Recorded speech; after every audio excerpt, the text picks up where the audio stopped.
Excellency, President Aliyev, Minister of Economy, Mr. Ambassador, ladies and gentlemen, I would like to wholeheartedly greet Your Excellency here in Berlin on behalf of the German Eastern Business Association, but I think I can say on behalf of the whole German business community.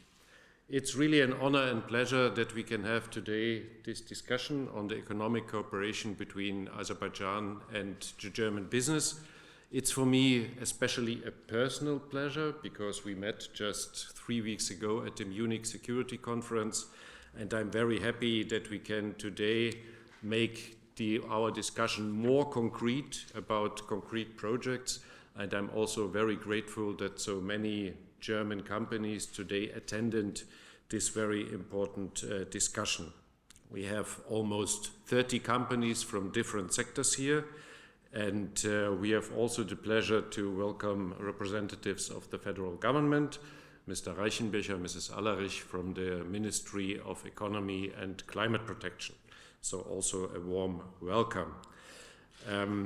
We propose the following agenda. After my short introduction, President Aliyev will give us a strategic overview about the plans for economic development of Azerbaijan, and especially the chances and opportunities for German business in our bilateral cooperation.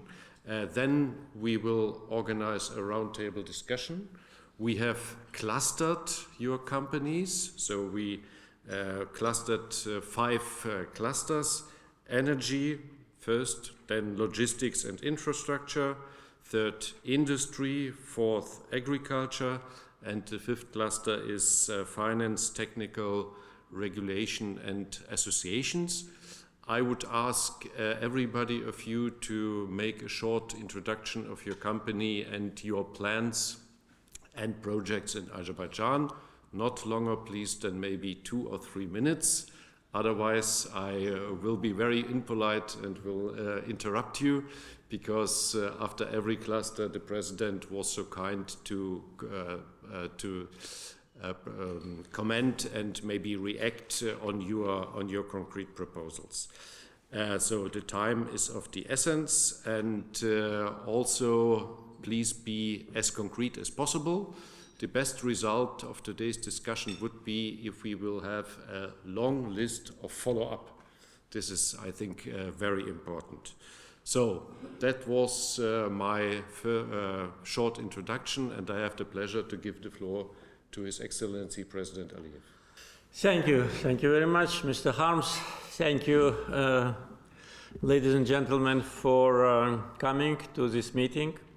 As Mr. Harms underlined, we met 3 weeks ago in Munich, so it's my 2nd visit to Germany in less than 1 month.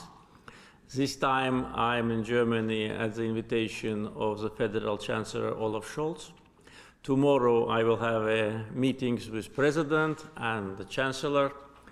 And of course, along with the issues related to political agenda, we will definitely discuss also the opportunities of expansion of our trade and economic ties.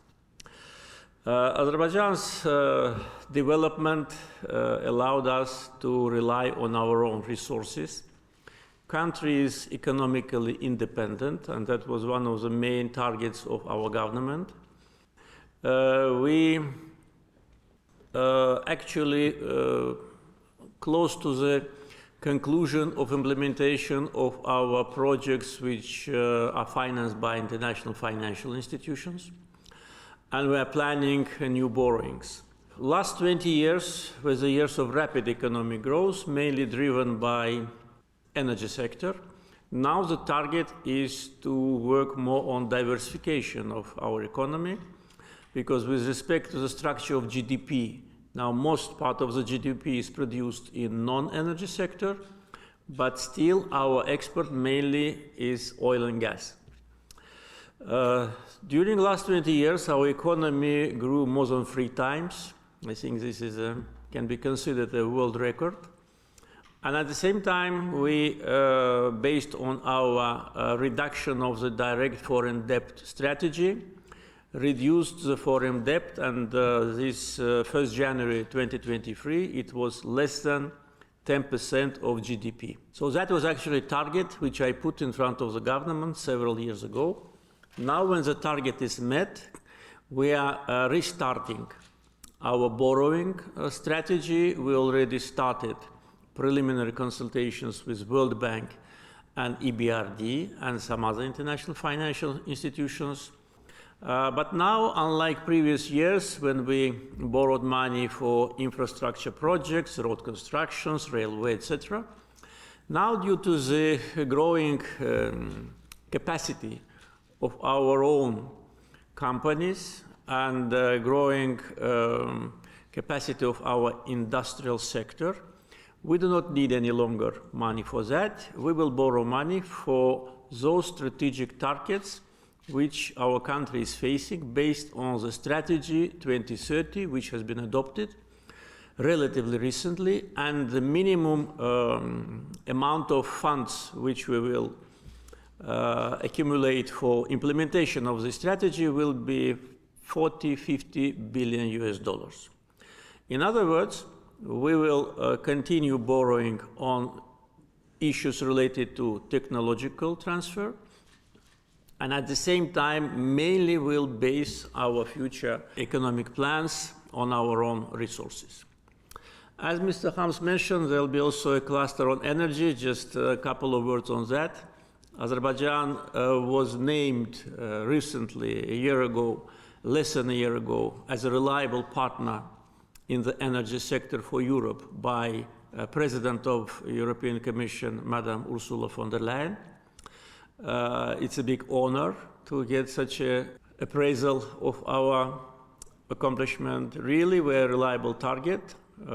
We supply many European countries with oil products, petrochemicals.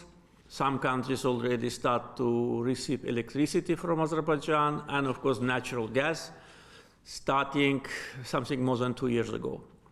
But due to the growing demand in Europe for natural gas from new sources, we are now planning to expand our pipeline capacity. And particularly TANAP, which has a capacity of 16 BCM, we will expand up to 32, and TAP, which has a capacity of 10 BCM, will be expanded, we plan, up to 20.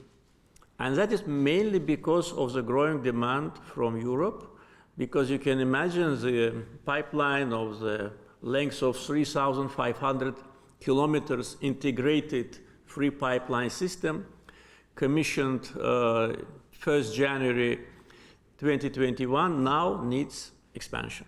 After the beginning of Russian-Ukrainian war, we got requests from more than 10 European countries with respect to gas supply or increase of existing gas supply. And we are doing everything in order to satisfy the needs of our partners. We already have a pretty diversified geography of our gas supply. Another issue which will be part of our discussions is transportation and logistics. We worked very hard in order to channel the funds which we accumulated from energy sales, so revenues from oil and gas, to channel to transportation infrastructure. Now it is almost done. It was almost done again based on those prognoses which we had and which actually are totally covered by our infrastructure. But now again, as a result of Russian-Ukrainian war, the demand for Azerbaijani transportation infrastructure is growing. Last year, we had an increase in transit goods, more than 75%, and we even had some jam at our relatively newly built trade seaport, which has a handling capacity of 15 million tons. So we are working very hard. We allocate additional financing for expansion of the capacity of our seaport and railroad infrastructure. And of course, all that needs to be implemented. And of course, we hope that companies from Germany will be our partners in that area. Among our main future plans, of course, is reconstruction of liberated areas of Karabakh and Eastern Zengezur, which were under occupation for almost 30 years. Now the territory, the size of the Lebanon, is totally in ruins. So we already started a state program, which is called Big Return. We elaborated already a program. We already implemented the first pilot project and resettled more than 400 former refugees within only 1.5 years after the war ended. And our plan is to resettle hundreds of thousands of former refugees, because as a result of Armenian occupation, we had more than 1 million internally displaced people and people who became refugees. So this is a broad program and which will need a lot of resources, and we're planning to implement projects based on absolutely new modern standards. We already announced Karabakh and Eastern Zengezur as a green energy zone. There'll be only renewable sources of energy, which will not only feed the demands of people and industry, but also will be very useful for the rest of the country.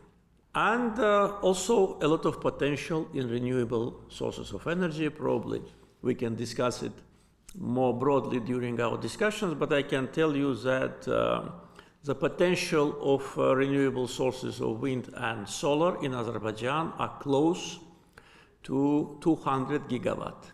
So now we are working already not only to continue to attract foreign investors, but also to provide necessary transmission capabilities to export this volume. Probably now I will conclude in order to have more time for our discussions. Thank you.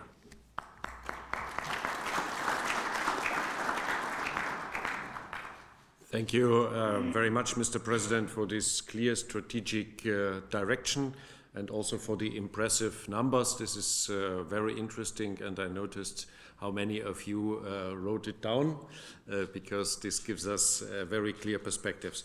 So let's start with the energy cluster, and I would ask first Mr. Weiss from Siemens Energy, then Mr. Hohaus from Uniper, Mr. Donar from SET, Mr. Kasapoglu, fourth is Mr. Palut from Notus Energy, Mr. Kasapoglu, and Dr. Falk. So please, and there are mics on the table. Please use also the mics. They are on. Yeah. Thank you. So His Excellency President Aliyev, ladies and gentlemen, first of all, thank you very much for the invitation to such an important event. Yeah, my name is Christian Weiss. Within Siemens Energy, I'm responsible commercially for the region Europe and Central Asia. And we have 90,000 employees across 90 countries, and we are also located in Azerbaijan with a certain setup we have there, mainly in the service area for installed fleets. And I was happy to hear that your economy is growing that strong, and that you also encourage further collaboration with the German and also multinational companies. We are also committed and would like to support the Zangajal terminal electrification project together with our partners from British Petroleum, and we are asked now to support them to create a leading edge concept without operate without direct or indirect hydrocarbon emissions, in order to follow also your guidance and your plan to further develop Azerbaijan in the sense of a decarbonized strategy. So those are three concrete areas where we believe we could contribute. Again, we are working in Azerbaijan, we are successful in Azerbaijan, but I trust we can do even more. Thank you very much. Thank you. Thank you. So, Mr. Hohaus, please. Ist das funktioniert? Okay. Yeah. Yes, dear President, ladies and gentlemen, so as a representative of Uniper, we are very happy to have this exchange today with you. My name is Peter Hohaus. I'm representing Uniper here in Berlin. Of course, I can confirm that you are a reliable supplier for natural gas. And this is the first topic I would like to address. As Uniper, we have currently two pillars, which is still security of supply for our customers, and the second one is the decarbonization of the energy system. And of course, we have entered into a partnership with your company SOCAR in 2006. We have signed a long-term import agreement in 2013, and yes, since end of 2019, we got a reliable natural gas supply via the Southern Corridor, and therefore also from our perspective, under the current conditions where we have to reallocate our diversification strategy here in Germany as well, it would be a good idea for both of our countries to improve the Southern Corridor in order to see whether there's this potential for up to 20 BCM via the Southern Corridor, because as Uniper, we have a clear interest also for more natural gas via this way. And therefore I also would propose that both of the governments would take a look into the remaining challenges, which of course are there, be it in the financing area, also accelerating procedures for permitting, and of course regulatory. The second step, we already have delivered a joint venture with SOCAR in the field of energy efficiency, with the first project. This was SOCAR's chemical complex Azerchemia in Sumagit.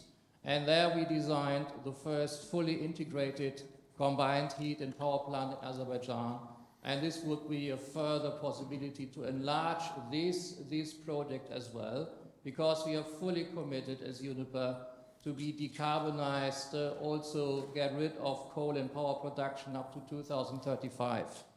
And therefore we already launched together with your colleagues from SOCAR also joint working groups for the further energy transition to investigate also the potential of green hydrogen in your country.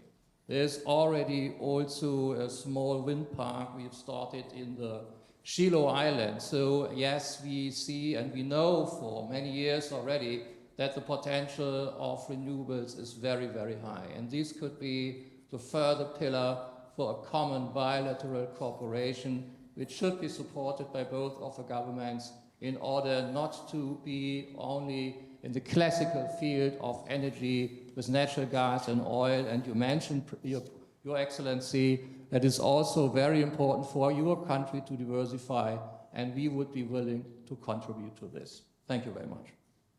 Thank you, Mr. Donau. Ja, die müssen alle funktionieren. Sehr gut. Dear Mr. President, thank you for the introduction. Very interesting. My name is Jörg Donau. I'm representing SET Select Energy.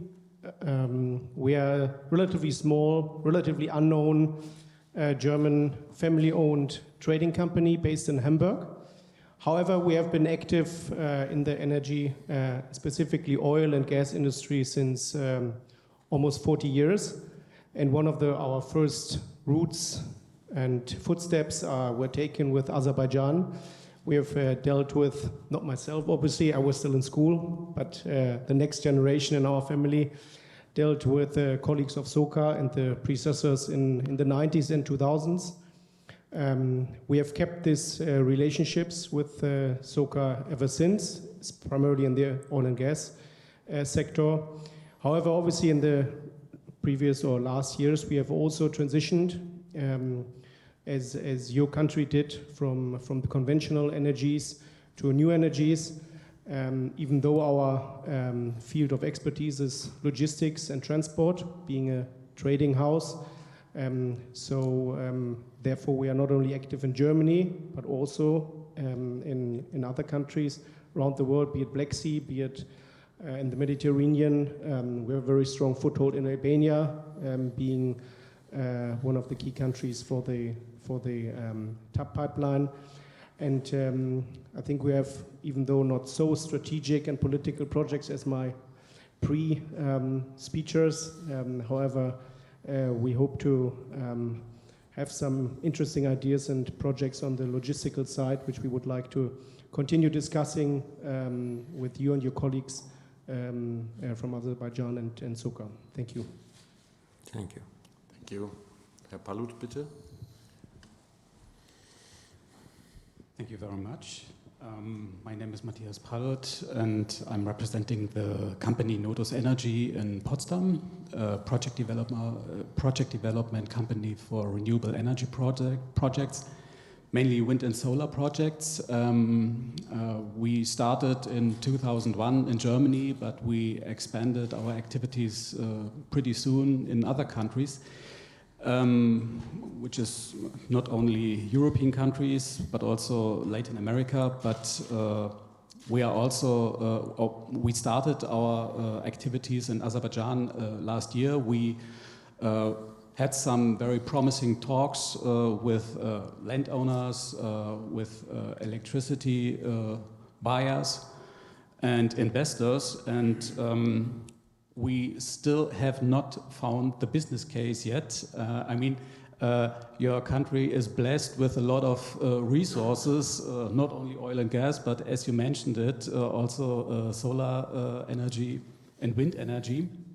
But when it comes to work on a viable business case, then we have always a few questions to answer. And I know production is pretty high when it comes to the natural resources, but the other issues are what is the price of the energy and what are investors willing to invest and what are the interest rates. And I think we as a project developer face the same problems that everyone faces due to the sharp increase in interest rates. And I think that's something that could be limiting for investments as such. And I'm curious to know what is your strategy to foster renewable energy projects in your country. Thank you very much. Thank you, Mr. Parat. Herr Kasapoglu. So thank you very much, Mr. President. Your ambition and your actually plan, what you have presented is really impressive and quite really excellent planning what you are really going to obtain.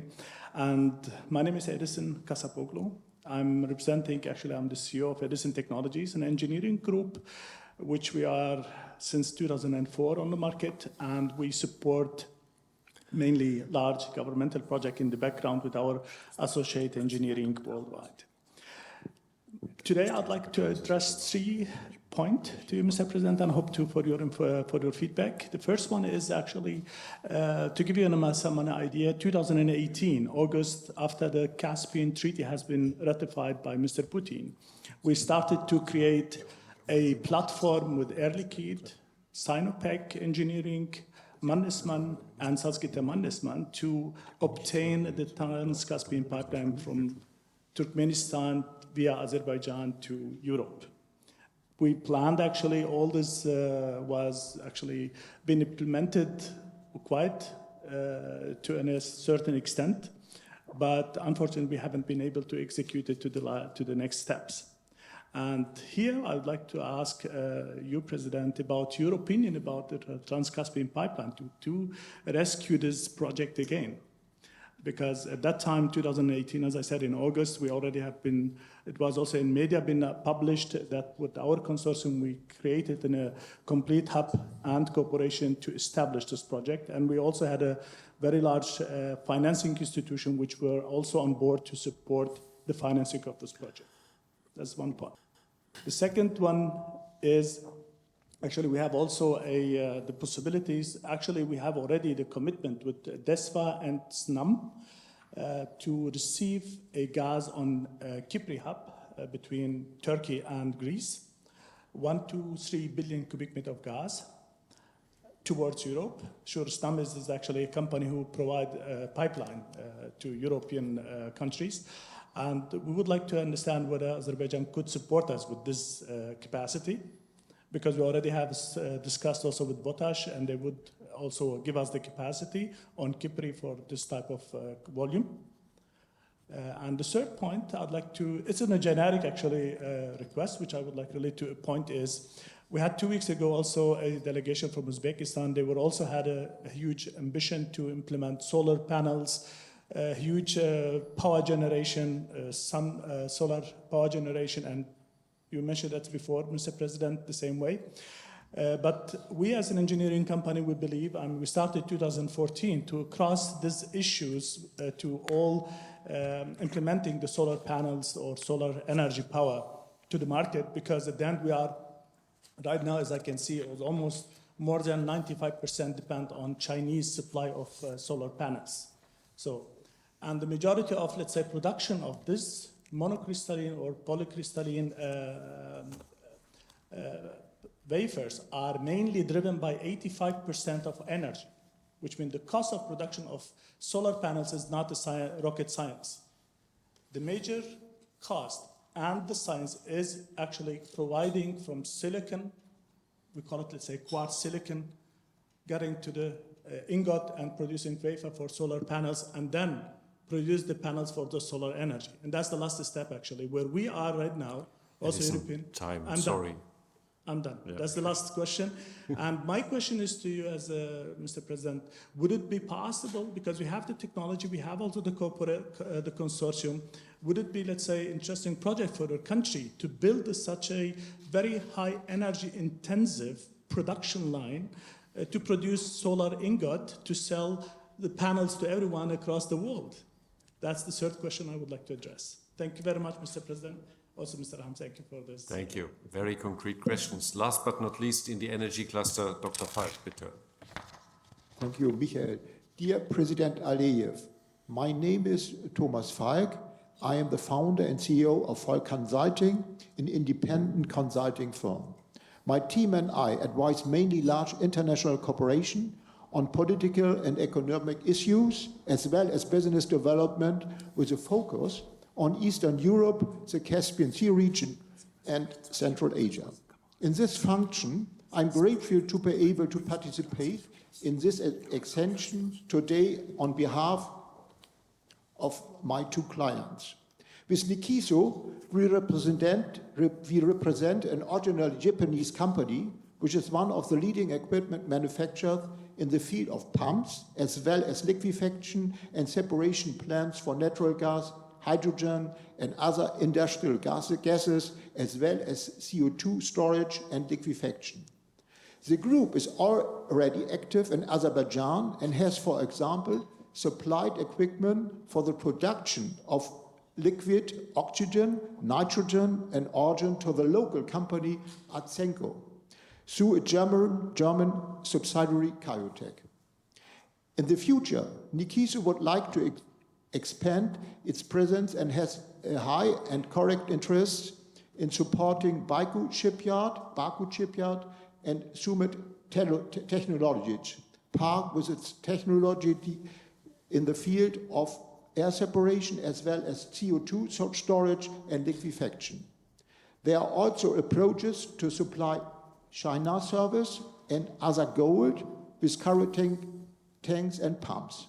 In addition, we would be pleased to present Nikiso's technologies in the field of hydrogen, such as refueling stations, liquefaction plants, and special pumps to SOCA and to discuss possible cooperations.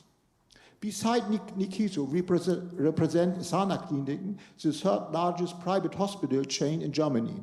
In addition to this more than 60 clinics, Sana also operates the largest purchasing network for medical technology and medical consumables in the whole of Europe. We are currently supporting Sana Clinic in its expansion into Central Asia and would like to evaluate the needs in the healthcare sector and thus as possible market entry of Sana in further countries such as Azerbaijan. Thank you very much for your attention, Mr. President, and I hope to receive support for my clients in the project of the mentioned local companies as well as the evaluation of the healthcare sector. We would be happy to travel to Azerbaijan for personal meetings in a timely manner for this purpose. Thank you. Thank you very much, Thomas. Mr. President, would you like to comment? Yes, thank you very much. There have been a lot of issues of practical importance and also questions about some of our future plans.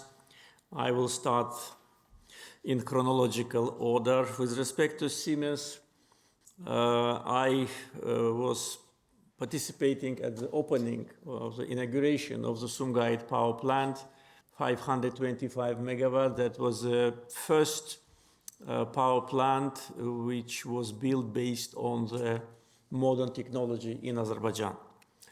And since that time, the power plant works full capacity. When we were starting this project, we thought that 525 megawatt is too much, but now we understand that that was a timely project because now the consumption in Azerbaijan grew because of the growth of industry and population. Unfortunately, due to some climatic changes situation, Caspian Sea also becomes more shallow, and we had to build, we call it estacada, into the sea in order to absorb, accumulate more water. But the power plant works full capacity, and we're very happy with that. With respect to projects which now are being implemented or we plan to implement, particularly you mentioned the power plant in Yashma. I know that there is a tender procedure in Yashma projects, and I'm sure that your bid will be one of the best. The tender procedure is open and transparent. There are several companies, as far as I was informed, which are interested in that, and I can just wish you success. Just for your information, I want to say that just recently we had a groundbreaking ceremony of the construction of a new power plant with a capacity 1,280 megawatt in Mingechevir. Despite our plans with renewables, we still understand that we will need to have more power generation because industry is growing, population is growing. We have 10,000 square kilometers of land which we will rebuild. Therefore, we will need definitely additional supplies. With respect to Nakhchivan power plant, actually we have also a plan to transform Nakhchivan also into a green energy zone along with Karabakh and Eastern Zangezur. There is a big potential of hydropower station building in Nakhchivan, and also recently there was a expertise conducted there, and probably soon we will have some developments with respect to construction of 500 megawatt solar power station. At the same time, traditional power station in Nakhchivan also is more than welcome because Nakhchivan has great export potential because it borders Turkey and Iran, and in both countries there is a growing demand for electric energy. I fully support your activity with respect to electric grid. This is something which we really need because the huge volumes of renewable energy demands to integrate it within the existing grid. Otherwise, we will not be able to accumulate this energy. Therefore, it's one of the main targets in front of our energy companies. And I hope that this project will be successfully implemented. Also, you mentioned about transmission of electric energy. This is one of the most important issues because today our export capacity is limited with the capacity of transmission. Maximum, as far as I remember, there is kind of 1,000 megawatt or maybe 1,500 megawatt of the transmission capabilities through Georgia and Turkey. In both countries, in Georgia and Turkey, there are bottlenecks. Therefore, there must be additional investments in these two countries to expand the capability for transmission, especially taking into account that last December in Bucharest, agreement was signed between Azerbaijan, Georgia, Romania, and Hungary to build a subsea cable under the Black Sea to transport the green energy from Azerbaijan to Europe. And this February in Baku, we already had the first steering committee of this project with participation of the ministers from these countries and also Commissioner on Energy of European Commission. And we agreed at the first meeting that it will be integrated project, not like Southern Gas Corridor, where we had South Caucasus Pipeline, TANAP and TAP. This will be integrated project from offshore wind farms in the Caspian to the European consumers. The first stage of transmission under the Black Sea is planned to be at the level of 4 gigawatt, but for that, we need to have transmission lines expanded in Georgia. Otherwise, it will be absolutely useless. Plus, I will tell later about our plans and the contracts and MOUs which has already been signed by us. We think that 4 gigawatt is only the beginning. We know the demand in Europe, we know the demand in Germany. I think the figures are tens of gigawatts of demand, and demand will grow. Therefore, we have this capacity. We need just to assemble all the puzzles on the table. With respect to Sangachal terminal electric supply, which you implement together with BP, I can tell you that the origin of this project also comes from our policy on renewables. We agreed with BP that BP will be a direct foreign investor to build a power plant, solar power plant, in one of the liberated cities of Karabakh, Jabrail city, with a capacity of 240 megawatt. This production will be put into our energy system. At the same time, we will provide Sangachal terminal with electricity, and they will stop using gas. And this gas will be put into the pipeline and will come to Europe. So it's a win-win-win situation. We get 240 megawatt solar plant. BP Sangachal terminal becomes carbon emission free and more efficient. The gas which they use will be exported to Europe.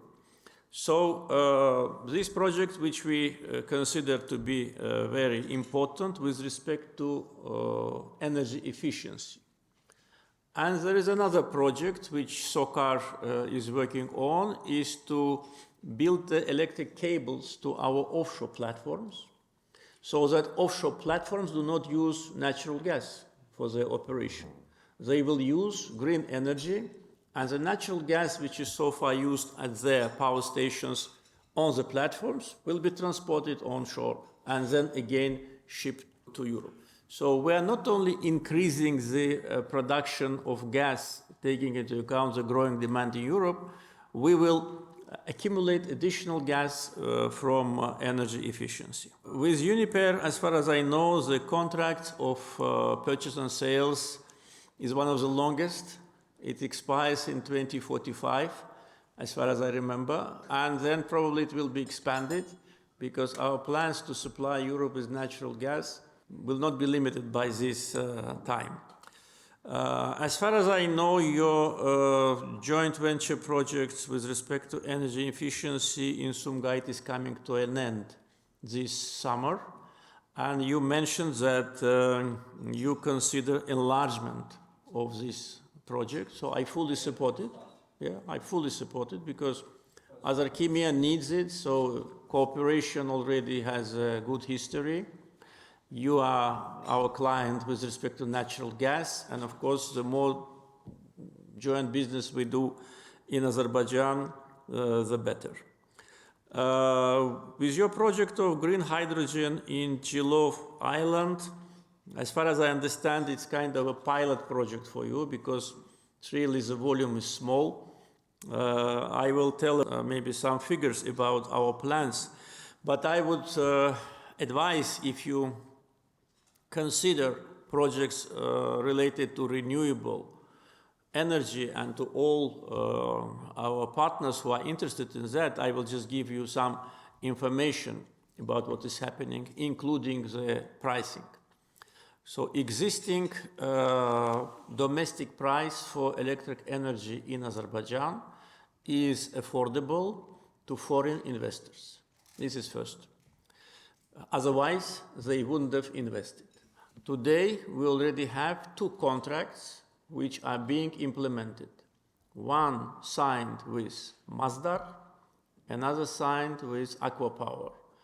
These are two global energy companies, and they're investing largely in renewables. These two contracts are in the phase of implementation. Total capacity is 470 megawatt. Plus BP, soon, I hope, we will have the groundbreaking ceremony. That will be 240 megawatt plus. So 3 major energy companies consider that the pricing and the regulations and the business climate in Azerbaijan for renewables is acceptable, otherwise they wouldn't have invested. Moreover, we have signed MOUs, and altogether MOUs and contracts signed, volume level is 25 gigawatt. Aquapower, Masdar, BP, and Fortescue Resources. So 25 gigawatt MOUs with these companies means that these projects will be implemented, because these are serious companies and we are a serious country. When we use MOU with these companies, we are absolutely sure that they will be implemented. Therefore, the potential is here. As I said, close to 200 gigawatt, 157 gigawatt of offshore energy, which has been confirmed by IFC, the rest onshore, not to mention hydro. So we really will transform into important green energy supply to Europe, and taking into account our successful experience in building oil and gas pipelines, already existing history of cooperation with countries and companies in Europe on energy security, full support by European Commission to our plans, energy dialogue between European Commission and our Minister of Energy, which started more than a year ago. So all these factors really demonstrate that green energy from Azerbaijan soon will be no less important as today is natural gas. Then we come to the trading company. And you probably know that SOCAR, our energy company, also it has its trading department, SOCAR Trading, which is dealing with selling not only Azerbaijan's oil, but also oil of third parties. And I think that there can be some examination or evaluation of opportunities of cooperation. So I think this is absolutely possible. So, yes, I answered the question of Mr. Palat with respect to pricing and looking for business case. We have a map of our solar and wind potential. The governmental body which is dealing with that is Ministry of Energy, and the Agency for Renewables, which is part of the Ministry of Energy. I think if you have interest, our Minister of Economy can provide you with contacts and just maybe to come and to start business in Azerbaijan. With respect to Mr. Kasapoglu's information with respect to Trans-Caspian pipeline, Trans-Caspian pipeline has been discussed for many years. I remember at least 10 years minimum that it is being discussed. While it was discussed, we built Baku-Tbilisi-Ceyhan, Baku-Tbilisi-Erzurum, Southern Gas Corridor, and we will build a green energy transmission line to Europe, and Trans-Caspian will be still discussed. So this is the situation. All the projects which we initiated, they already either found its completion or definitely will be successful.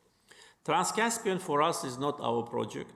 In Trans-Caspian project, we are considered to be a transitor. And we already many times, including myself, publicly said that we are ready to provide necessary transit for our friends and partners across the Caspian if they decide to build the pipeline. But according to my knowledge, Why it is not yet been resolved? Because the source of financing is not determined yet. Who will be carrying the burden of building the pipeline of the capacity of 30 BCM is unclear. Whether it will be some European companies or it will be money coming from EU. For that, it should be included into the joint interest project of common interest. As far as I know, it is not the case. And whether it will be government of Turkmenistan or not, we also do not know. Therefore, this is question number one. Who will pay for that? Second question is, okay, it is found who will pay. Then it comes to Azerbaijan, where it will go then. Because in TANAP, we don't have spare capacity now. We will expand TANAP from 16 BCM to 32 by building new compressor stations, and it will be fully booked with Azerbaijani gas. So that means that after Trans-Caspian, this potential pipeline comes to Azerbaijan, someone should build another pipeline from Azerbaijan to Europe. Who will be that company? It's a good question. I'm not skeptical, I'm realistic. Again, it's not our project. If anybody decides to build it, we will be more than happy because we will earn money from transit and we will provide good services to our neighbors in the east and in the west. With respect to DESFA SNAP projects of natural gas from Mediterranean, that's how I understood, yes? Yes, the transit will be from Kipri, between Turkey and Greece. DESFA is a Greece company, but the subsidiary of SNAM. And they actually gave us the commitment to have a free capacity from 1 to 3 BCM. Free capacity where? In TANAP? To Europe. No, from Kipri, when we bring the gas via Potash. But then? Yeah. Via Potash pipeline, via Turkey's pipelines to Kipri, Greece border, they will give us 1 up to 3 BCM gas free capacity to transfer to Europe. Border of Turkey and Greece. Right. Yeah, I see. That's the hub for. And is there a capacity there? According to what Mr. Kasapoglu says, if I understood correctly, the government enables company to have this transit through capacity, subject to them finding natural gas. Is that correct understanding? Correct. It's between 1 up to 3 BCM. I see. They can allocate through this pipeline. Maybe then you can discuss it after our meeting with our minister to have maybe more information and more details. And of course, any project which needs our support with respect to energy security, we will definitely support it. And the last comment was about some activity in Azerbaijan at Baku shipyard and Sumgay Technological Park, as far as I got correct, and also hydrogen. So I think I covered these issues. Baku shipyard, by the way, will be very busy. We are planning to expand its capacity because, as I said, there is a growing demand for transportation across the Caspian. Azerbaijan so far has the biggest trade fleet on the Caspian of more than 50 vessels. And shipyard of Baku can produce 6 vessels per year.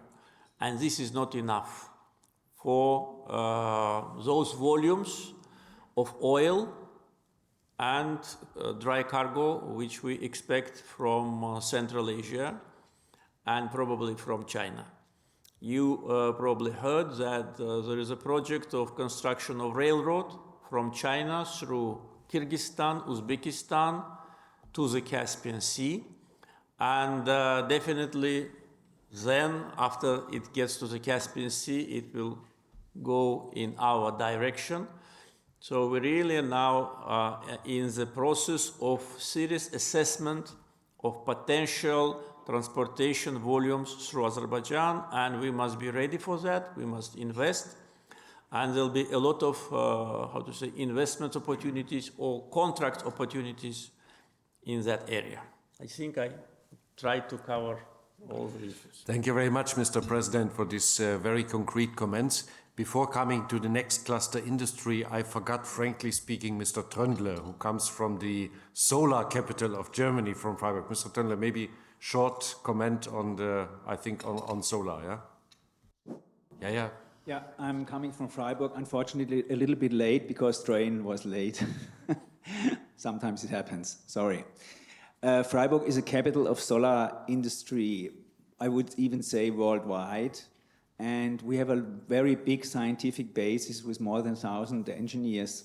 And they are happy, they would be happy to work for Azerbaijan, because for them it doesn't matter for whom they work for a carbon footprint reduction. And if you would be, and your country would be interested to work together with Freiburg, I would be happy to invite you or your team from SOCA, from the ministry and so on, and then you can see and discuss, and I'm sure there will be a lot of possibilities. Thank you, with pleasure. We'll be happy to work together. And also I forgot to comment about previous issue with respect to opportunities of manufacturing of solar panels in Azerbaijan.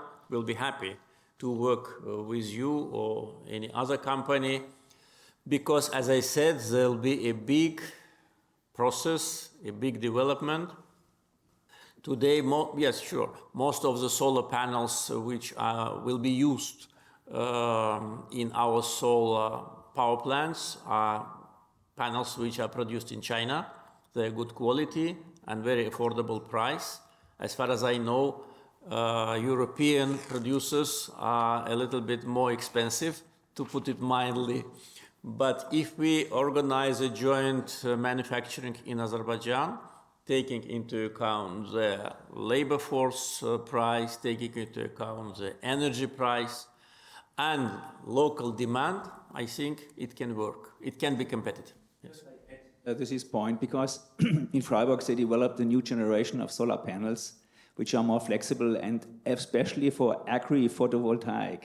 It's fantastic and with fantastic results, but it needs also science, and that's why it would be nice to have common science projects and so on, especially in agri-photovoltaic, which is for Azerbaijan fantastic. Yeah, so yes, very good. Maybe then you can also, after our meeting, to have some more detailed exchange on that. We'll be very happy to organize such a production.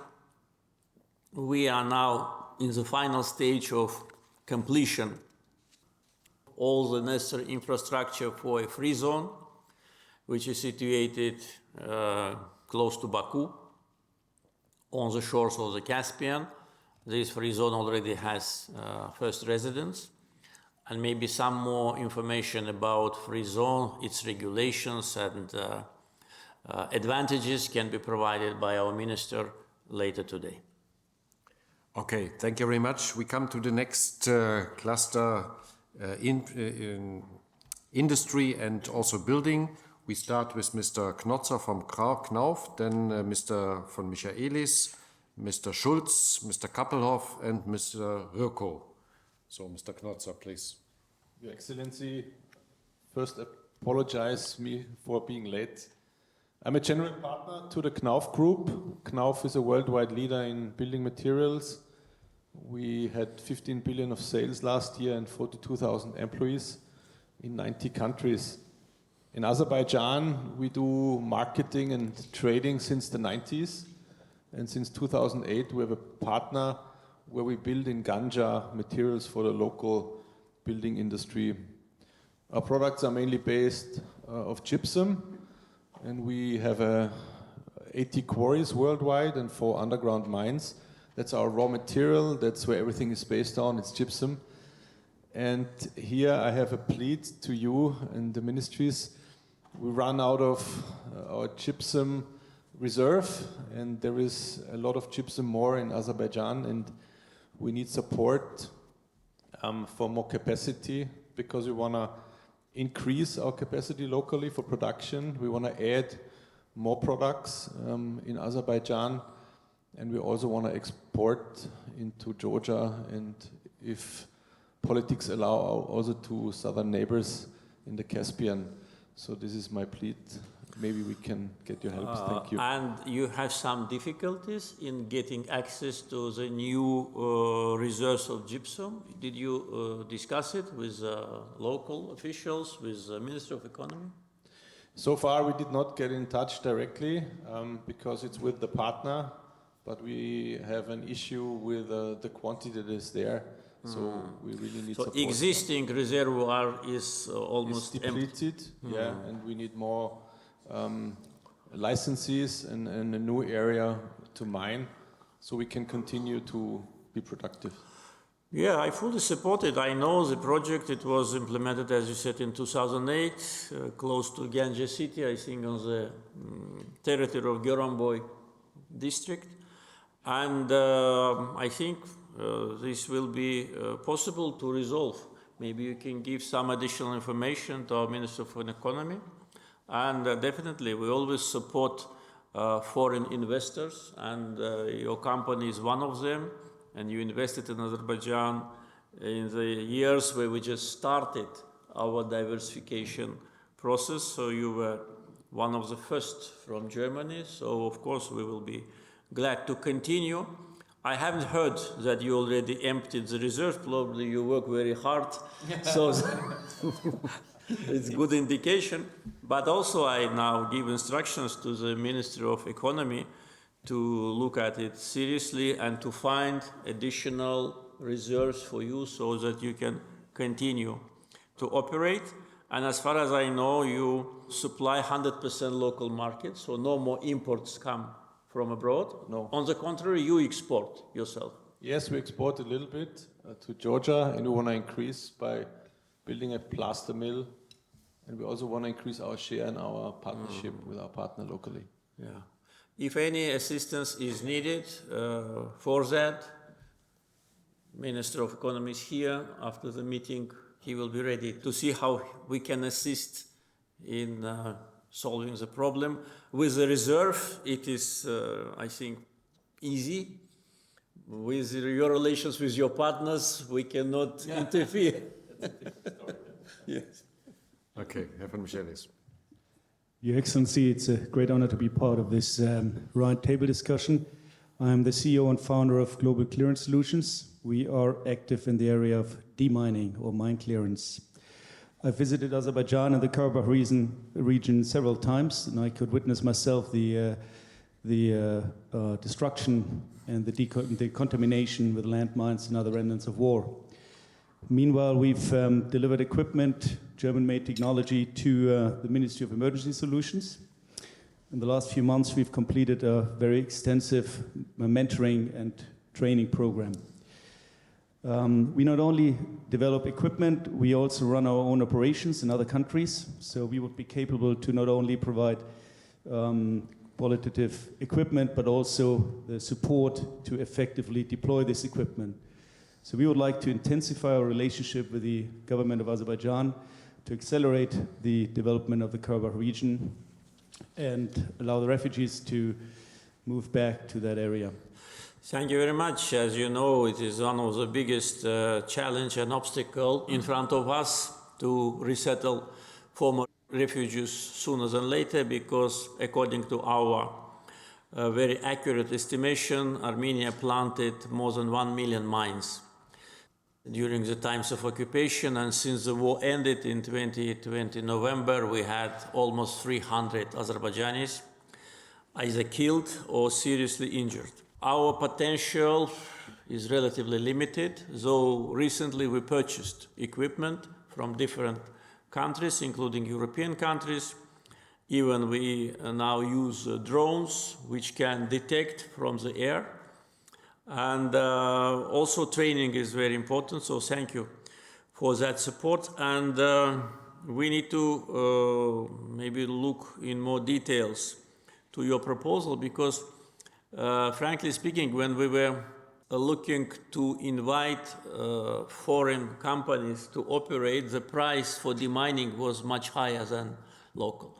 So demining per 1 square meter, European price several times higher than the price which our national demining company is ready to do. And plus, recently several private Azerbaijani companies emerged, which are now also dealing with demining, and their price is acceptable.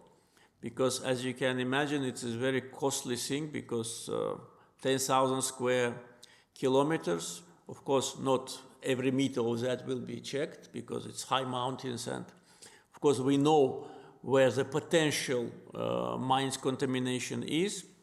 But I think that maybe have more detailed discussions with our demining agency, because today 3 structures provide demining in Azerbaijan. Number 1 is ANAMA. I mean number 1 by the volume of activity. This is Azerbaijan Demining Agency. Number 2 is Ministry of Defense. There are special platoons and battalions created for demining. And Ministry of Emergency Situations, they have a very small share in that process. So I would recommend maybe you to help to establish the contact with our National Demining Agency and to see about the pricing, to see maybe we can have some joint venture process. So I think there is a big potential for that, unfortunately, for many, many years. Unfortunately, yes, we see that in many countries, and we do believe by combining international expertise and the local infrastructure, we can actually get that price down. You're right, it is very expensive, but we've seen it in countries like Croatia. The square meter price is 15 cents. Yeah. 25 years of the conflict, so that's where we can get to, but it requires a good collaboration. Thank you. Thank you. So please, I have really I would ask you to speed up a little bit, because we have only half an hour left, so that everybody can make his comment. Olaf Schulz, please. Thank you very much, and thank you very much, Excellency, for great insight and guidance. My name is Olaf Schulz. I'm with Nokia. Nokia today is a business-to-business innovation technology leader in the field of digital infrastructure. So we are not a mobile phone company anymore. I still have to underline that. Most topics that we have discussed so far depend on digitalization to be efficient and successful, and of course on a good digital infrastructure. And that, of course, also concerns when here renewable energies, energy grids, transport, and all that. That is well known, of course, and all governments basically do have digital programs. Also your government, and we believe that you are in particular successful with that. And that convinced us that Azerbaijan is also for us to be the place to be in the region. So we have established our regional hub in Baku, so we manage our business in the region and also Central Asia from Baku. We also believe that this is only one side of the coin when we really want to be part of your success story. So we believe that technology is the one side and people is the other side. And the best technology doesn't help if you do not have the people who are educated and know to leverage the technology to the benefit of the country. So we collaborate with the Digital Development Agency. We just also gave money for a digital education program. We will open a fixed network laboratory in Baku in the next months. So what I try to say is we really do not want only to see Azerbaijan as a market where we deliver, and that's what we do today, and very successful. We are proud to do that. But we want also to be part of this digitalization journey in the country. And of course, we hope also to grow our business with that. So as said, we have a good business. There are areas where we really would like to do more. And we would like to discuss where it makes sense really to do more when it comes to digitalization, so that we bring the return for the investment back as soon as possible. Thank you. By the way, digital transformation now is part of our strategy, not only strategy 2030, but also part of our priorities. And it was not by chance that our Minister of Communications and Transportation was renamed, and now it's named Minister of Transportation and Digital Transformation. This was not just the change of the name, but the change of the approach. And I fully support what you said. I think that there must be probably more active contacts with our ministry and your company, because we really plan to be among the frontliners with respect to digital transformation in our region. This is general, strategy of our government to try to attract and to apply modern technologies in the areas which have a great potential, and not to be late and not to be lazy thinking about oil and gas and our geography and transportation, but to attract companies and businesses to the country which can be useful for our future. Plus, I'm very glad to hear that you've selected Azerbaijan as a center for your operations in the region, in Central Asia. Every time I hear this news, really, I once again think that we did the right thing in order to provide not only information about what we are planning to do, but also provide the good investment climate. And by the way, just for your information, the World Economic Forum of Davos, they also decided to select Baku as a regional center for the Fourth Industrial Revolution Center, which was inaugurated almost 2 years ago, and it covers Azerbaijan and Central Asia. So it's not only a geographical, connection, but I think will be also a technological and from point of view of geography, proximity to the regions, to Europe, to Asia. Of course, it's difficult to find the better place. Maybe I stop, speaking as a guide, but really my task is to attract investors, technology, companies, strategic partners in the areas not related to oil and gas. Oil and gas is done. What next we will do is actually based on already existing pattern. Now with digital transformation, which is new for us, we need to have strategic partners for long term and hope that that will be the case with Nokia. Very good, Mr. Kapelov. 1 minute, please. Dear Mr. President, thank you for the time, for the round table here. My name is Jan-Bernd Kapelov. I present the company Tauber. It is a family company here in Germany. We do the jobs here in Germany, in Polska, Portugal, and Switzerland. My business is creation and maintenance of infrastructure and canals construction. In the history, we do the jobs for AZU. It was a good time. And I hope that we can start in the future to do the jobs for AZU to keep this. Thank you very much.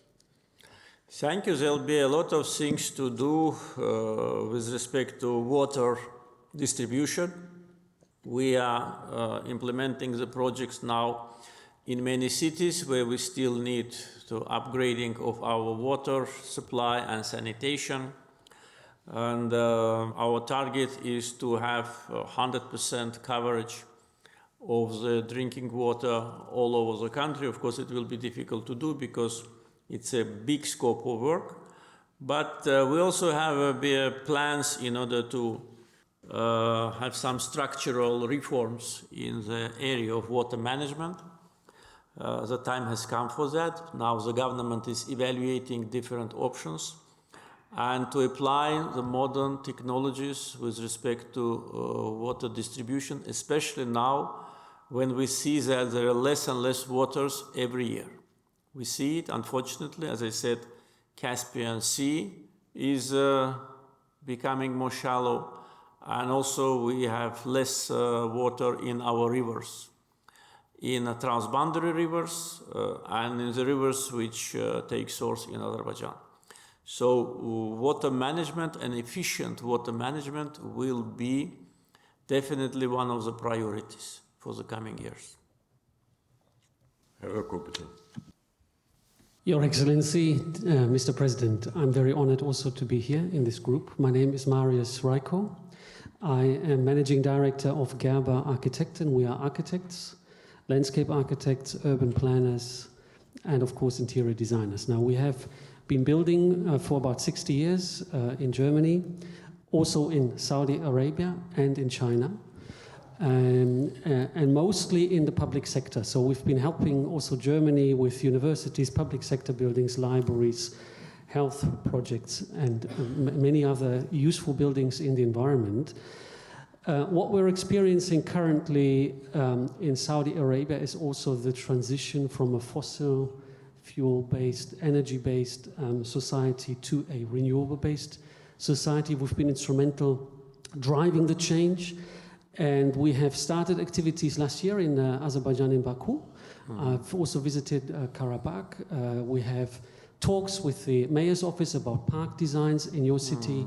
We are in discussions currently with project developers about residential and other projects. I've got two questions for you, Mr. President. With regard to renewable energies and the drive, in the future, I think buildings can become energy producers rather than just being energy consumers. Will there be a policy driving that change? If so, Gerber Architekten will be very happy to help drive the change.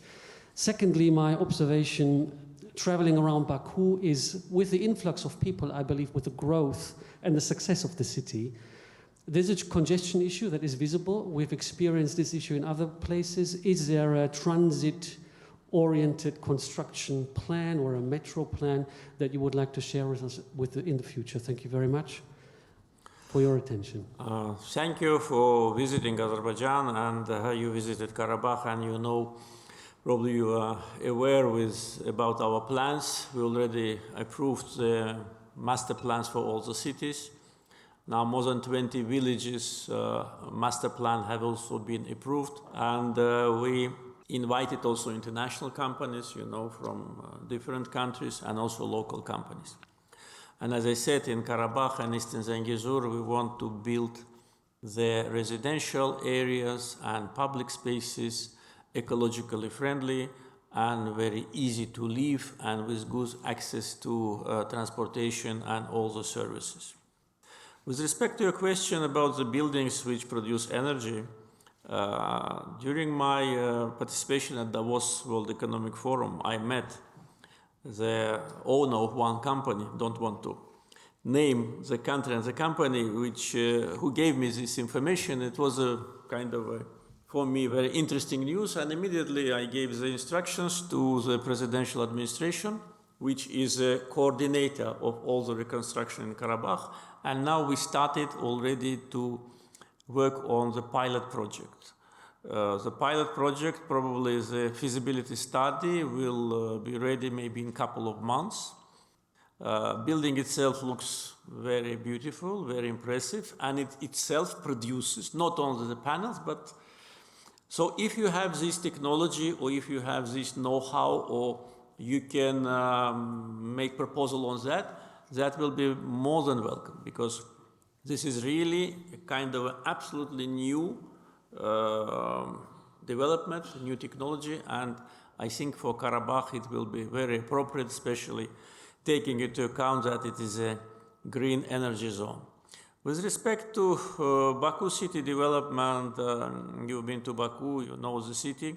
Yes, with underground we have big plans. We are among few countries of the former Soviet Union which builds underground, because many of them stopped it after the collapse of the Soviet Union.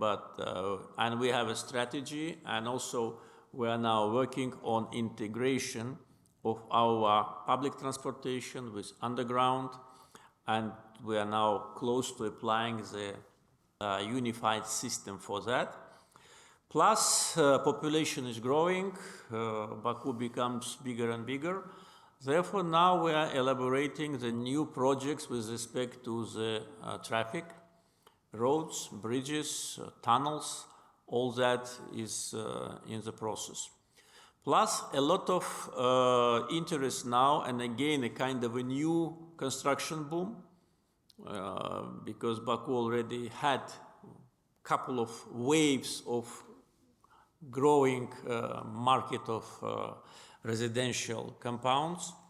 So I think your projects will be interesting to look. If I can have a look at some ideas, I will be very glad. I would love to share, of course. You can share with me after the meeting. I mean, I should add, as Mr. Schulz said, of course, having worked in the Arabian-speaking region and in the Chinese region, coming to Baku now as a center of exploring and contributing to the built environment in the Central Asian region is our goal. And I'd like to drive that, and I would welcome support for a smarter and healthier built environment, of course, for everyone. Thank you. Thank you. So let's come to the sphere of logistics and infrastructure, and I would start with Mr. Svens, then Mr. Kerskens, Mr. Klana, Mr. Zimmermann, and Mr. Novak. Your Excellency, good afternoon. Philip Sween's Managing Director of HHLA International. HHLA is the Hamburg port. We are majority owned by the city of Hamburg, also stock listed, and we are mostly known because we're the operators of the container terminals in the port of Hamburg, but also we are the largest intermodal operator in Western Europe. We've been present in Georgia and Azerbaijan for more than 20 years with a subsidiary called Hala Project Logistics that started at the time with the transports to the NATO transports to Afghanistan and has now developed gradually in everything that is high and heavy, I would say, moving whole factories between the Black Sea and Azerbaijan. And we recently also opened an office in Kazakhstan. We see a lot of chances with the middle corridor. You addressed it earlier on, but especially the leg between Aitau and Poti or Kars in Turkey there are some bottlenecks between the different moving from the Caspian Sea to the rail, back to sea or to truck. And there, as an operator, we see a big chance. We see with the geopolitical chances that the corridor can develop, and we would be very interested from an operational point of view to support that development in whatever form possible, be it in port operations, be it in intermodal, or be it in simply freight transport. As I already said, now we are facing a new challenge. We need to expand existing capacity, because the capacity we were building, this was based on the existing volume of cargoes and our prognosis. So now, after the big turn towards Azerbaijan from Central Asia, we need to work hard. So just for your information, we are now investing Azerbaijan, and probably next year this investment project will be completed, into the expansion of one of the bottlenecks, which is Baku-Tbilisi-Kars Railroad, its Georgian segment. From 1 million tons, it will be expanded to 5 million tons. Azerbaijan's additional investments will be more than $120 million, and we will complete it hopefully next year. There are other bottlenecks. One of them can be our trade seaport. We are now in the process of completion of feasibility study of expanding from 15 to 25 million tons and 1 million TEU. But again, we have some other bottlenecks en route. Therefore, of course, we are working on integration of transportation infrastructure and also on customs administration. In several days in Baku, there will be a visit of the General Director of the World Customs Organization, and one of the things which we'll discuss will be how World Customs Organization can help in coordination between Central Asia, Azerbaijan, Georgia, and Turkey. So to have this route as integrated, of course, there must be unanimous approach to the tariffs, because if one country, for instance, Azerbaijan, reduces the tariff, another country do not reduce or increase, it will not work. And from point of view of transparency and good governance and management, probably your representatives in Azerbaijan, you said you are 20 years there, can see a lot of changes in our transportation segments of our government.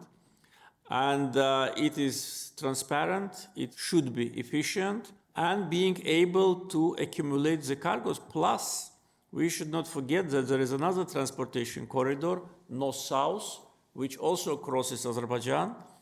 And we are exporting or transiting cargoes not only from east to west, but also from north to west and also from south to west.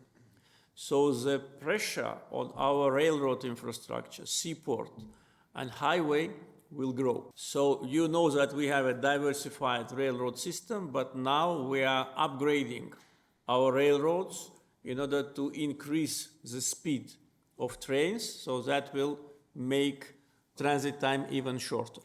And at the same time, of course, all that should be done in coordination with the facilities on the eastern shores of the Caspian. The ports of Aktau, Kurik, Turkmenbashi, and Baku need to work as one single mechanism. And also, of course, if you have some ideas and recommendations, what you think will be good for transit volumes and for business will be highly appreciated. Thank you. Mr. Kerskens, please. Yes, Mr. President, you answered a lot of my questions already. I'm Heinrich Kerskens. I'm representing Renus. Renus is a company working in 60 countries doing logistics with now 40,000 people. And we are in your country since 8 years with one office in Baku. But we also work in Central Asia, China, India, and everywhere around. And I just came back from my second business trip to Azerbaijan last week. And our strategy is now that we are trying our utmost to bring the middle corridor to a really running good system.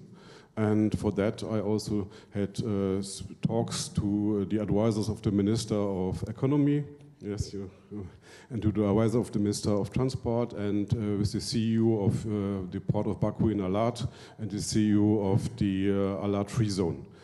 Already, and there were very good talks, very productive talks, and we made a study and we made some plans already for the port of Baku, and we offered that to the CEO there because we saw what we could see in your stage 2 and stage 3 of the port, that the capacity you plan there might be a problem that they are not feasible, and we made an idea that we could redesign the container part of the port to a more efficient system, and which will be much cheaper, only 200 million instead of more than 1 billion for that. And so we are working on that already now, since 1 week.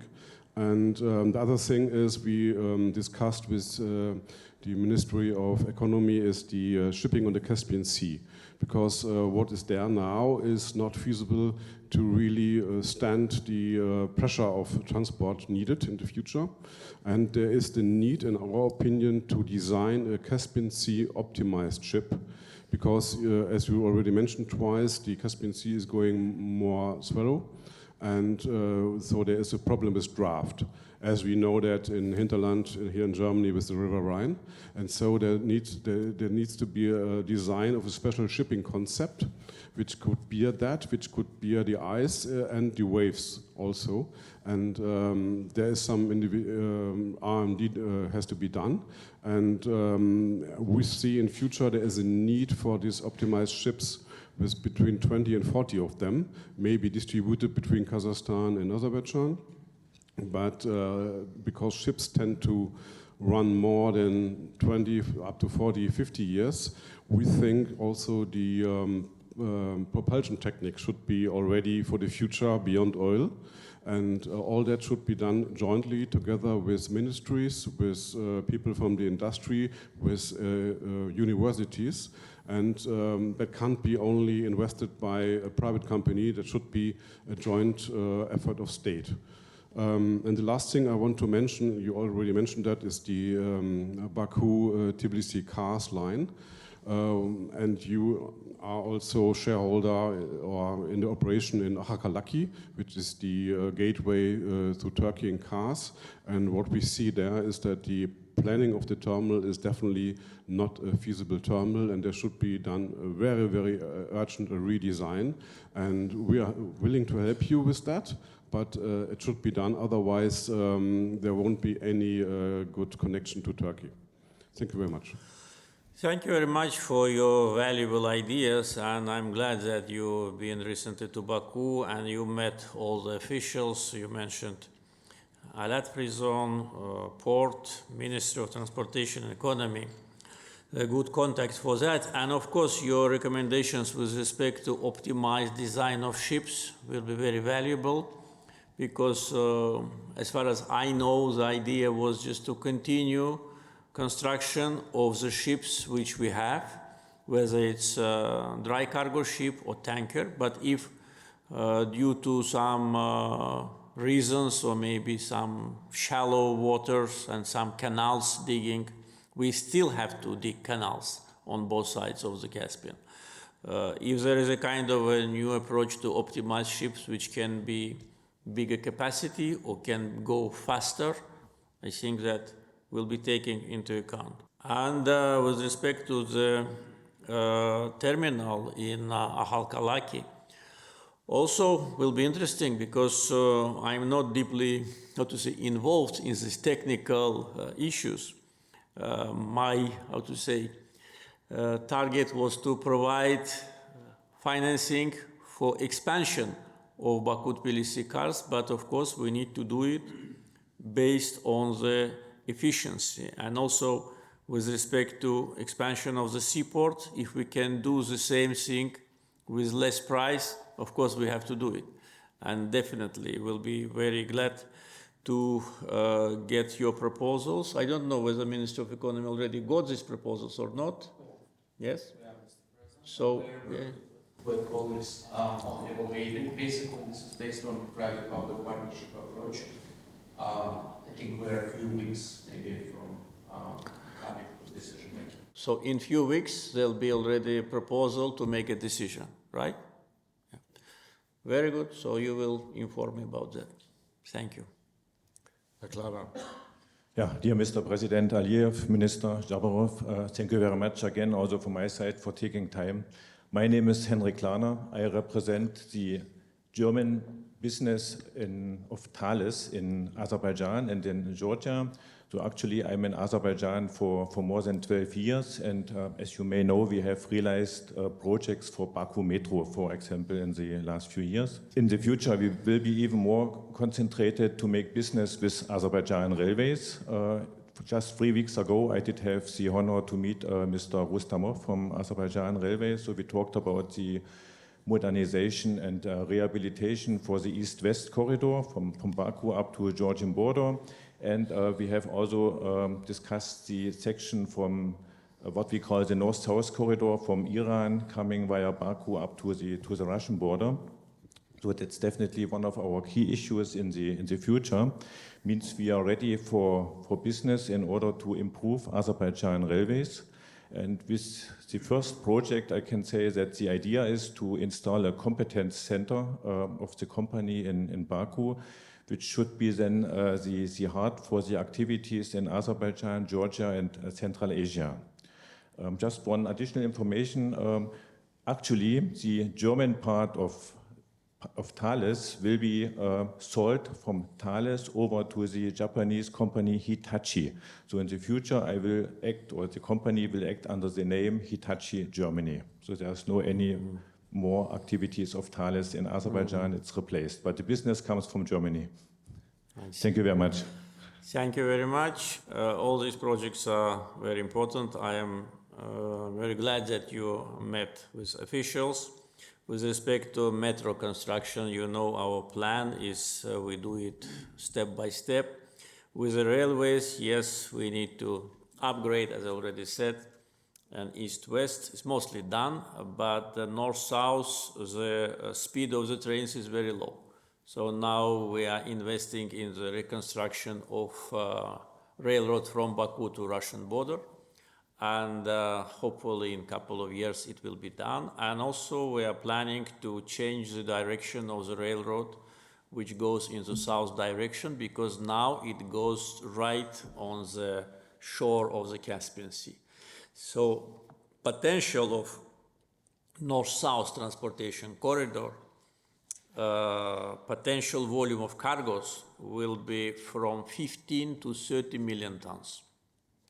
This is a recent information which we got from those who plan to use Azerbaijan as a transit country.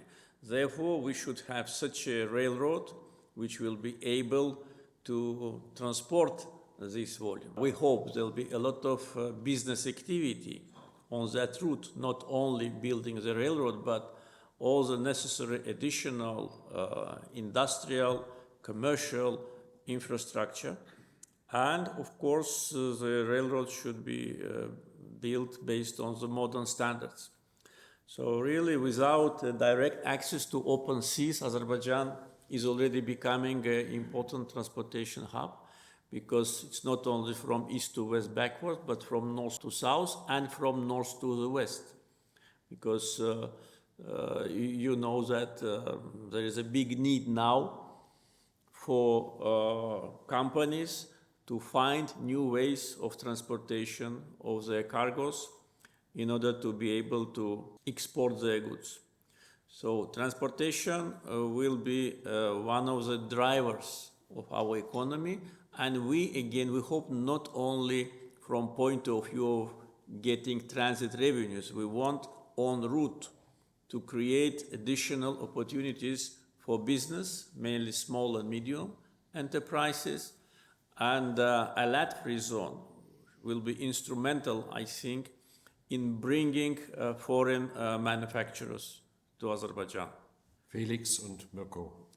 Dear Mr. President, ladies and gentlemen, I represent Silkway West Airlines here in Germany. Silkway West is without bottlenecks operating flights to Azerbaijan. So we have 28 flights per week from Frankfurt-Hahn Airport and additional flights from Leipzig Airport to Africa for the German government. And so we use the Baku hub. The Baku hub has a very good performance. I mean the airport Baku. And we have one site is transit flights to Asia Pacific region, but also for the region of Central Asia. And Baku is for the German economy also the airport, a hub for more than 90 million people in that circle. So I would like only to give that statements because we are quite happy and satisfied sector, and thank you for support of also of your government and also of course for the German government, because in the last years, especially during the COVID times, there was really a big support to get all traffic rights to operate these flights. Yeah. Thank you. Thank you very much. I'm very happy that you are happy, and hope this is the best news. Thank you. Wish you success in the future. Thank you. Excellency, Mr. President, it's a great honor to be here. Thank you very much, ladies and gentlemen. My name is Mirko Novak. I am the founder and the CEO of the Luno Group, working for over 30 years now with Eastern Europe, based in Hamburg. And as a Hamburg company, mostly, of course, our business is in logistics and in infrastructural development. So one of my favorite topics in the last 2 years is the Middle Corridor, the development of the Middle Corridor. We established therefore a company in Georgia and prepare now a feasibility study of the Middle Corridor with actual data now and figures with a forecast for the next 30 years, and it will be ready at the end of the next month. So I think it's also very interesting for you. We further work in infrastructure development in the ports. We have a huge investment project in the port of Constanța for some terminals there, and the ports of Poti and Anaklia, of course, we look over there too. There is an investor who wants to engage there very actively. new port terminals in Poti and the new Anaklia port. So there's my question for you. Maybe like the Kazakhstan Railway, who is now very active developing in international logistics, not only inside Kazakhstan but outside. They want to invest in the port of Poti, as I heard. There was a terminal.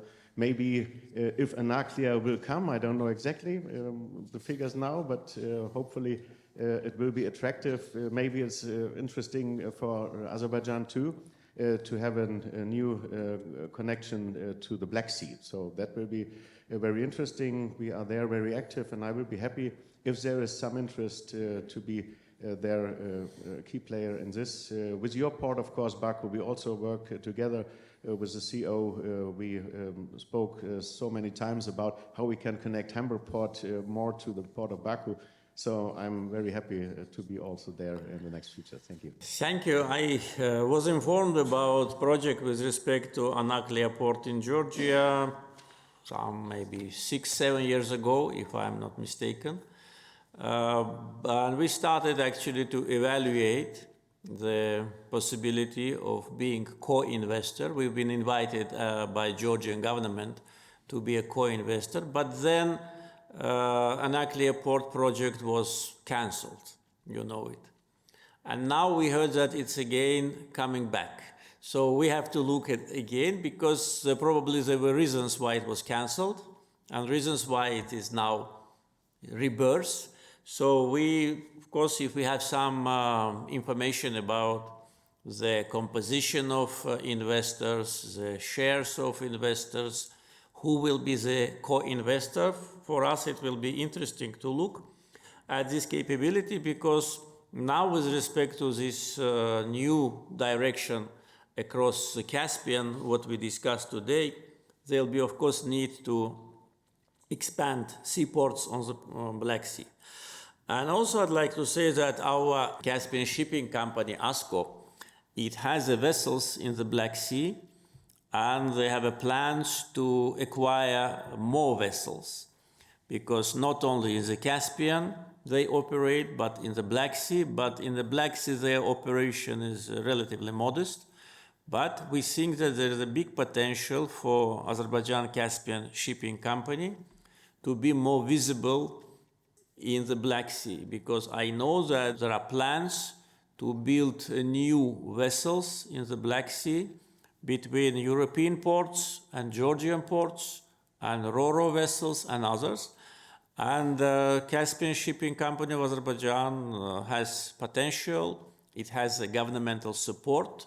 Government can also provide some financial assistance to them in order to use this opportunity and to make good business, and at the same time to contribute to transportation security. So let us discuss, work, look at the figures, and then we'll decide. Thank you. Thank you. So the next very important cluster is agriculture. Mr. Bodnar, Mr. Klima, and Mr. Brodersen. Thank you very much for the possibility to speak now. It's interesting that the agriculture is part of this whole thing, and you mentioned already that you are outsourcing a little bit from gas and oil, so we are happy that we with our potatoes have a small part in this conference. Your plant is the biggest potato breeder company in Germany and among the world leaders. We have 120 years of experience, many years already in Azerbaijan, one of the main seed potato suppliers to your country. And not only for the process or for the consumption, fresh consumption for the supermarket supplies, but also more and more for the chips and French fries industry, which you are building up recently in your country, so you don't need to import these products anymore from outside, but even exporting these processing produced potatoes. And if we have the chance to continue our deliveries to Azerbaijan in the future, then we would be happy to support your growers, your producers, to increase the efficiency and productivity of potato production in Azerbaijan. Thank you very much. Thank you very much. With respect to potato production in Azerbaijan, you know that finally we got, how to say, to the point when we are self-sufficient. And Some years even we export. But of course, we need to increase productivity because, you know, our country, there are special regions in Azerbaijan where potato production is really very efficient. And also now in the liberated area of Karabakh and Eastern Zengezur, there is a big potential for agriculture. And we are actually now working, our government, Ministry of Agriculture, Ministry of Economy, and other bodies, President special representatives in those districts, to plan maximum efficient use of this agricultural land. Because for 30 years, there was an illegal use of our land by Armenian occupational forces, but very inefficient, because they did not invest, they were just using what the land can give. And productivity was very low. It was 3 times lower than productivity which we have in Azerbaijan in different cultures. So now we are preparing, and maybe it's already almost done, a kind of a recommendations for our farmers who will go back to the liberated territories, what kind of culture they should produce. We cannot dictate, but with subsidies, with the flexible subsidies, we can direct them to use part of the land for potato, part of the land for fruits and vegetables, part for other purposes. Therefore, with respect to the supply of seeds, you know better than anyone how this is important. And of course, if you started to produce product like chips, it's very good. And it will be, I think, the good diversification of our exports and reduction of our imports. And what are your plans in Azerbaijan with respect to manufacturing, maybe? Yeah, the most important thing is that you have an increase in the productivity of the product, because tons per hectare is very important to have efficiency in the product itself. Otherwise, it's cheaper to use all the vessels and cargos and trains and import the things if you don't produce in a high quality from the soil which you supply. So this is easy mathematics, I might say, but this is the main topic which we have to focus on now. Very good, thank you. Talking about productivity, especially as you mentioned, very important project, Karabakh, of course, where we also been focused. It's getting more and more a change in the agricultural field from small and medium-sized agriculture into industrial-sized farming. So bigger machinery are required from more sophisticated technology companies as we providing this. And we are just recently getting more and more bigger orders for the bigger machines. What we are currently facing is that even our partners are getting more and more problems with the financial funds for this huge volumes of machinery required. And therefore, from my point is here really requesting if there is any possibility to fund more even the private traders for this agriculture machinery importing. In addition, very important for this machinery demand is the technology training for operators and also for servicing this kind of machines, which needs to be more focus and more effort for getting these people trained and getting more people trained for this kind of technology. Thank you very much. Thank you. Yes, of course, I know your products. I, as you mentioned, visited many times your stands at agricultural exhibition. And we were purchasing equipment from you, I think from the state funds. But I don't know now what is the situation, if there are some problems with funding the private companies or some loans to private companies, or you mean a direct purchasing from you that can be done. You just tell me what practically should be done in order to, how to say, expand our cooperation. Yeah, it's more the private sector which requires more funds, because they are now facing that bigger volumes coming in, which they can't really put their finance on. However, it is really good to see that there is an increase of demand of this kind of machinery, but therefore it's also this kind of problems of having the right funds available for this requirements and demand. And as I said, the training for the people who run this machine and service this machines. With respect to the training, we hope that you will provide services for that. With respect to the funds, we have a mechanism of funding the small and medium-sized businesses through our fund, which is under the umbrella of Ministry of Economy. Maybe you can give some information about that, about some soft loans, low-interest loans to private sector to be able to purchase this equipment. Thank you very much. I think your point is on concessional financing. As Mr. President has indicated, currently we have roughly equivalent of 100 million euros per year, soft loans up to 7 years, mainly to small and medium enterprises, mainly for modernization of the enterprise. I will be happy to get in touch, maybe just to see how the program can be designed and if I can match you with the banks, agent banks, because the decisions are not made by the government official. Decisions are made by private commercial banks, and the idea is to get the financing to the small and medium enterprise who wouldn't have long money or for this or another reason cannot meet market rates.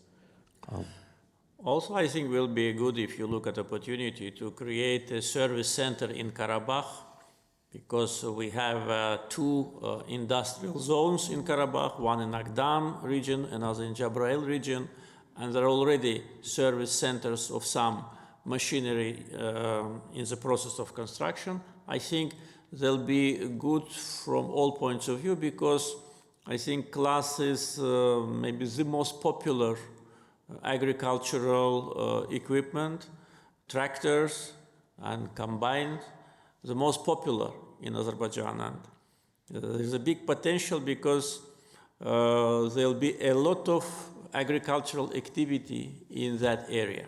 Thank you very much. Thank you. Herr Brodersen, so as fast as possible. As fast as possible. Excellency, thank you very much for coming to Berlin. My name is Per Brodersen. I'm the Managing Director of the German Agribusiness Alliance, which is an initiative of the German agribusiness.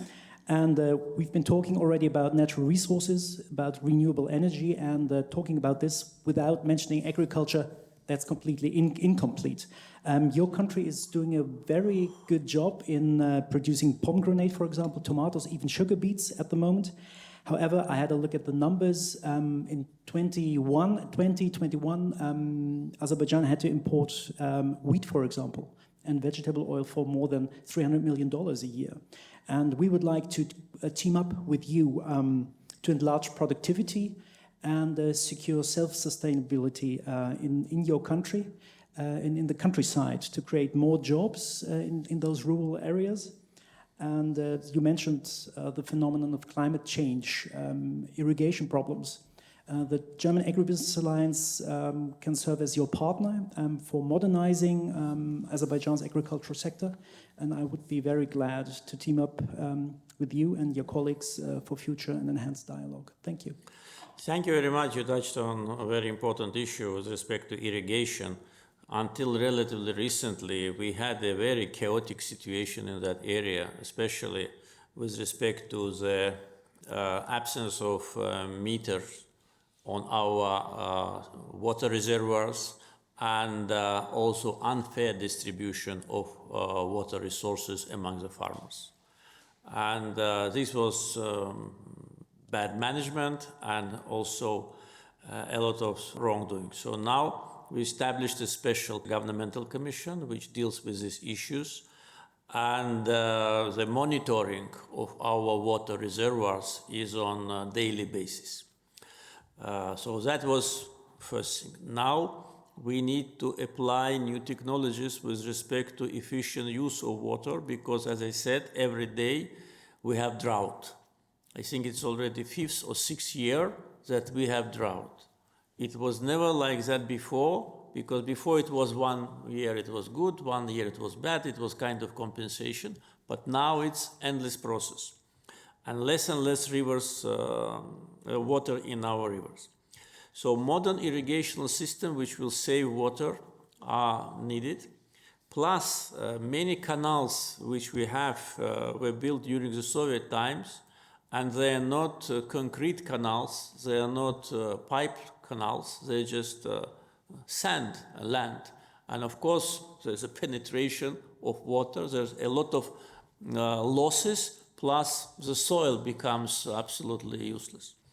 Therefore, now we are facing, the challenge how to modernize these canals, what will be the most efficient technology, and also irrigation of land in parallel with that. So food security is really something which we seriously need to take care of. We cannot satisfy 100% our needs with what we consume, but at least to be able to satisfy the basic. For instance, with respect to grain, we do not even put a target to have 100% self-sufficiency because it will just occupy a lot of land which can be used for other products which have more efficiency. But at the same time, to try to be maximum self-sufficient is important from point of view of security, because now when there are big disruptions in supply chains, there are big problems in sometimes even importing the goods which you contracted and you paid for that. We faced that in previous years several times. This becomes issue number one. The water is basic need for that. And I think we can have a kind of a long-term strategic institutional cooperation in this area with respect to elaboration of strategy of water management. So we'll be very grateful if you can provide your support to us. Very much. Thank you. Mr. President, do we have time for two more interventions? Yes, sure, of course. Two areas which are very important and who are kind of basis for everything else. This is financing and technical regulation. So Mr. Epifanov and Krause. Yeah. Yes, good day everybody. Mr. President, thank you very much for your time, for very interesting talks. Jokes all. Just small information about myself. I spent 3 beautiful years in Baku, heading the representative office of one of the big bank in Germany, and now I'm working for another bank, but still with Azerbaijan, and happy to contribute to the country. As you mentioned, the war between Russia and Ukraine opened the new opportunities for some countries, and Azerbaijan is one of them. But for the banking industry, it opened the new challenges. And now we are working closely with the biggest bank in Azerbaijan, with top 4. We are ready to open the current accounts to provide cash services. We already work with International Bank of Azerbaijan and Pasha Bank in terms of trade finance. We are ready to support a big project, as Mr. Klana mentioned. We might think about supporting and financing what Mr. Klima told, and work with maybe with the department of Mikhail Jabarov, with the fund which supports a small enterprise to create some financial possibility with export agencies from Germany. But one of our topic is, of course, now what is challenging is re-export of the prohibited goods to Russia. We had already very good talks to board members of Pasha Capital International Bank of Azerbaijan. We had a very good meeting with Mr. Taleh Kazimov, Central Bank Chairman, in Washington in October. Thank you very much. Probably you heard about some comments with respect to some countries in our neighborhood which are involved in this illegal activity. This country also starts with A, but it is not Azerbaijan. And it is not a secret, and all the figures are available. And of course, we wait when they will be sanctioned, or whether they will be sanctioned for that, because if you look at what is happening, and also the comments of very respectable officials of different countries clearly demonstrate who is in this, I would say, dirty business. Azerbaijan is not, and from the very first days of this process, my instructions were straightforward. No parallel import, no facilitation to avoid any sanctions. We are a law-obedient people, a law-obedient country. We don't need headache. We don't need to earn money which is not clean. For us, what we have, what we earn is enough, and we want to protect our good reputation also in financial market. And also, as you mentioned, you spent some time in Azerbaijan. Hope you enjoyed that time, and very glad that you also maintain contacts with our leading financial institutions. You know that we had problems in banking sector, very serious problems. One of them was International Bank of Azerbaijan, which actually attempted to destroy the whole financial system of Azerbaijan. That was a deliberate provocation, and it was not just a stealing of money from the government. It was an attempt to destroy Azerbaijan's financial system. And we more or less know who was behind that. So we had to do a lot of cleaning, and I think finally we managed to come almost to the end of that process. So banking sector in Azerbaijan is much more healthy than ever before. According to some additional information which I got from our central bank officials, that still there are issues which we need to address, but I'm sure that very soon banking system in Azerbaijan will be one of the most transparent and efficient in our region. His Excellency, Mr. President, it's good to have you here and to discuss with you very important questions and topics for the development of each other, of both countries. So we have the Regional Development Program, which is a 5-year program which is adopted every 5th year. The first was adopted in 2004, just several months after I became president for the first time. And now we are in the process of finalization of the 4th program. All these programs, they have been published in our press, and they are known. So these programs are very concrete, and they actually reflect the projects which will be done in Azerbaijan within 5 years. Apart from that, we have an annual investment program. Now we divided it into 2. One is traditional, another is for reconstruction of Karabakh and Eastern Zangezur.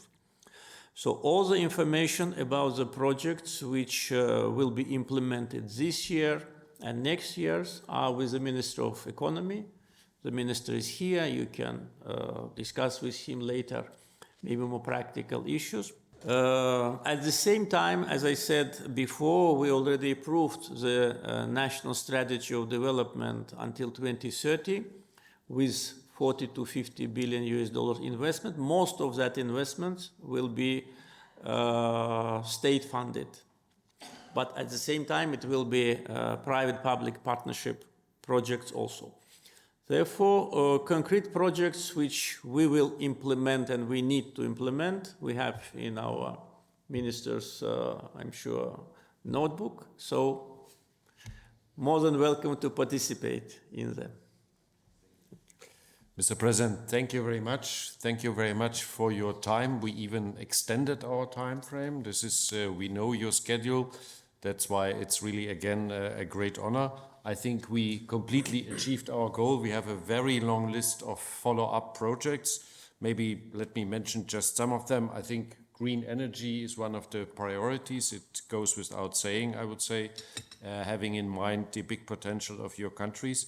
Especially important is the logistics of green energy, because we have worldwide a lot of projects, for example, in hydrogen, but I think the country who can organize the best logistics for green hydrogen, or other green sources of energy will win the race. And here Azerbaijan is in a very good position. Transport and infrastructure, it's also very important and obvious. You mentioned not only transport and logistics as such, but along the transport routes, industrial development. And this is, I think, also very important. Then I think digitalization and agriculture, which was also mentioned. And for all areas, it was also mentioned by some of the participants, training of people is very important. And here we are also ready for cooperation. And the last special issue, because it is, as we learned, also very important for your country, is irrigation, the rehabilitation of the canal system. Here I think Germany has a lot to offer, and we can also have it on our follow-up list. Maybe I can have also a discussion with the minister. We can organize in due course also online meetings with the respective ministries, which you will maybe appoint for our contact persons, and then I can announce that we also plan a business delegation to Baku in the second half of the year. Thank you very much. Thank you very much. First of all, thank you for this initiative to organize this meeting, and thank you to all the participants for very interesting discussion. Just a couple of remarks to conclude. With respect to education, we'll be very glad to see more cooperation in this area between German educational bodies and Azerbaijan, especially in the area of vocational training, because there is a big demand now, especially in the areas which we discussed, agriculture, etc. So I think we need to maybe have a kind of a special maybe track on educational cooperation. Also, I would suggest before delegation comes to Azerbaijan, I would suggest to maybe to channel some concrete proposals to us through the Ministry of Economy, so that by the time UN delegation come to Baku, we already have, how to say, analyzed all those proposals. And maybe by the time when you come, or maybe even before that, we can, if everything goes successfully, conclude a contract. So that could be a good, also practical result of your visit. And of course, I invite all the participants and maybe a bigger group to come to Azerbaijan when it's convenient for you, and maybe to spend several days and to meet and to continue our discussions.